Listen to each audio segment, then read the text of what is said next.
നമസ്കാരം. നമ്മുടെ ചുറ്റുമുള്ള ഓരോ സസ്യത്തിനും അതിൻ്റെതായ ഔഷധ ഗുണങ്ങളുണ്ട്. അവയിൽ വളരെ പ്രധാനപ്പെട്ട ഒന്നാണ് വിഷ്ണുക്രാന്തി. ഇതിന്റെ ആരോഗ്യ ഗുണങ്ങളും എങ്ങനെ ഉപയോഗിക്കാമെന്നും നോക്കാം. വിഷ്ണുക്രാന്തി പ്രധാനമായും ഉഷ്ണമേഖലാ പ്രദേശങ്ങളിൽ കാണപ്പെടുന്നു. ചെറിയ ഇലകളും നീല നിറമുള്ള ചെറിയ പൂക്കളുമാണ് ഈ ചെടിക്ക്. ഇതിന് നിലത്ത് പടർന്നു വളരാനുള്ള കഴിവുണ്ട്.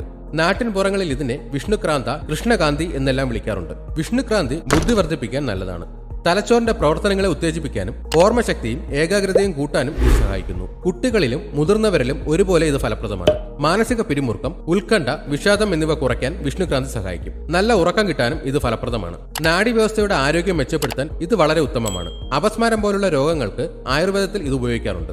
ഇതിലുള്ള ആന്റി ഓക്സിഡന്റുകൾ ശരീരത്തിന്റെ പ്രതിരോധ ശേഷി വർദ്ധിപ്പിക്കുന്നു. രോഗങ്ങൾ വരാതെ നോക്കാനും ഇത് സഹായിക്കും. ഇതിന് ചർമ്മരോഗങ്ങളെ ശമിപ്പിക്കാനുള്ള കഴിവുണ്ട്. ചൊറിച്ചിൽ, അലർജി എന്നിവയ്ക്ക് ഇതിന്റെ നീര് ഉപയോഗിക്കാം. വിഷ്ണുക്രാന്തിയുടെ ഉണങ്ങിയ ഇലകളും പൂക്കളും വെള്ളത്തിലിട്ട് തിളപ്പിച്ച് ചായ ഉണ്ടാക്കി കുടിക്കാം. ഇത് തലച്ചോറിന്റെ ആരോഗ്യത്തിന് വളരെ നല്ലതാണ്. ഇതിന്റെ ഇലകൾ അരച്ച് നീരെടുത്ത് ഉപയോഗിക്കാം. മുടിക്ക് ബലം നൽകാനും താരൻ മാറ്റാനും വിഷ്ണുക്രാന്തി ഇട്ട് കാച്ചിയ എണ്ണ ഉപയോഗിക്കാം.